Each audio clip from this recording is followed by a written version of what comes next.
মাহে রমাদানুল মুবারক মুমিনের জন্য সবচেয়ে আনন্দের একটি মাস, ঠিক কিনা বলেন?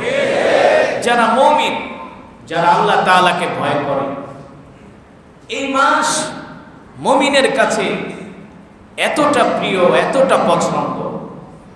এই মাস আল্লাহ সুবহানাহু ওয়া তাআলা নিজে বলছেন, রমাদান হলো আমার মাস। সুবহানাল্লাহ বলেন। কার মাস? আল্লাহ তাআলা। রমাদানুল মুবারক এমন একটি ফজিলতপূর্ণ মাস আল্লাহ আমাদেরকে পাইয়ে দিয়েছেন। আল্লাহ তাআলা আমাদেরকে বাঁচিয়ে রেখেছেন। কত মানুষ তো রমাদানের একদিন আগে ইন্তেকাল করেছে, ঠিক না? কত মানুষ তো রমাদান শুরু হওয়ার 1 ঘন্টা আগেও ইন্তেকাল করেছে। কিন্তু রব আপনাকে আমাকে এই মাসটা দিয়েছেন, আমরা পেয়েছি নিঃসন্দেহে আল্লাহ তাআলার পক্ষ থেকে। এটা আমাদের জন্য অনেক বড় হাদিয়া, অনেক বড় তোহফা, ঠিক কিনা বলেন? এটা অনেক বড় নিয়ামত। কেমন নিয়ামত? এই যে দেখুন, আমি কোরআনুল কারীমের তেলাওয়াত করলাম, আপনারা শুনছেন। রমাদানের আগে কোরআনুল কারীমের তেলাওয়াত করলে এক এক হরফে 10 নেকি। কয় নেকি? 10 নেকি। আল্লাহ রাসূল বিশ্ব নবী রাহমাতুল লিল আলামিন বলেন, রমাদান এমন একটি মাস, এই মাসে কোরআনুল কারীমের তেলাওয়াত করলে এক এক হরফে 70 থেকে 700 নেকি। সুবহানাল্লাহ। হাদিসে কুদসিতে আছে শুধু 700 নেকি না, অগণিত নেকি। সুবহানাল্লাহ বলেন।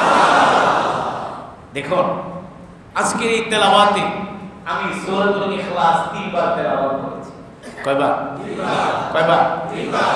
আমি তেলাওয়াত না করলেও পারতাম, কিন্তু কেন করেছি? হাদিস শরীফে এসেছে, সাহাবী আবু সাঈদ আল খুদরি রাদিয়াল্লাহু তাআলা আনহু থেকে হাদিসটি বর্ণিত। আল্লাহ রাসূল বলেন, কেউ যদি সূরাতুল ইখলাস শরীফ 3 বার তেলাওয়াত করে, আল্লাহ তাআলা তার আমলনামায়, তাদের আমলনামায় পূর্ণ 1 খতম কোরআনুল কারীমের সওয়াব দান। কিন্তু রমাদান মুবারকে কেউ যদি সূরাতুল ইখলাস 3 বার তেলাওয়াত করে, আল্লাহ তাআলা তার আমলনামায় 70 থেকে 700 নেকি, 700 খতমে কোরআনের সওয়াব আল্লাহ তাআলা তার আমলনামায় দেন। আমি যে তেলাওয়াত করেছি, শুধু আমি একা সওয়াব পাইনি, আপনারাও পেয়েছেন। খুশি নাকি বেজার? বলি আলহামদুলিল্লাহ। আসলে মূলত রমাদান মাস হলো কোরআনের মাস। কিসের মাস? কোরআনের মাস।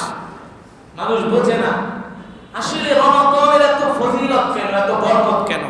শাহরু রমাদান আল্লাযী উনজিলা ফীহিল কুরআন। আল্লাহ তাআলা এই রমাদান মুবারকে, আল্লাহ তাআলা এই রমাদান মুবারকে কোরআনুল কারীমকে নাজিল করেছে। ঠিক কিনা বলেন? রমাদানের সবচেয়ে বড় পাওয়ারফুল ইবাদত হলো কোরআনুল কারীমের তেলাওয়াত। ইমাম ইবনে মালিক রাহমাতুল্লাহি আলাইহি তিনি মসজিদে নববীতে হাদিসের দর্স দিতেন। ইমাম ইবনে মালিক রমাদান মাস আসলে তিনি হাদিসের দর্স বন্ধ করে দিতেন। রমাদান মাস আসলে কি করতেন? হাদিসের দর্স, হাদিসের ক্লাস তিনি বন্ধ করে দিতেন। শুধু কোরআন নিয়ে বসে যেতেন, শুধু কোরআন তেলাওয়াত করতেন। কারণ রমজানই তো কোরআনের মাস, ঠিক কিনা বলেন? কিন্তু দুঃখের বিষয়, আমরা অনেকেই কোরআন পড়ি না, ঠিক কিনা বলেন? রমাদানের রোজা ঠিকই রাখে, কিন্তু কোরআন পড়ে না, কোরআন পড়েই না, ধারে কাছে অনেক। অথচ বোঝে না যে রমাদান এর বরকত, এর ফজিলত, এর মহত্ব, এর তাৎপর্য কেন এত বেশি। একমাত্র কোরআনের কারণে। কোরআন আল্লাহ তাআলার কিতাব। আল কোরআন হুজ্জাতুল লাকা ওয়া আলাইকা। কোরআন এমন এক কিতাব, যে কোরআন হাসরের ময়দানে আল্লাহ তাআলা আদালতে কারো পক্ষে আল্লাহর কোরআন সাক্ষী দিবে, আবার কারো বিরুদ্ধে মামলা দায়ের করবে। রাসূলের হাদিস, আল কোরআন হুজ্জাতুল লাকা ওয়া আলাইকা। এই কারণে রমাদান হলো কোরআনের মাস। সুবহানাল্লাহ বলেন।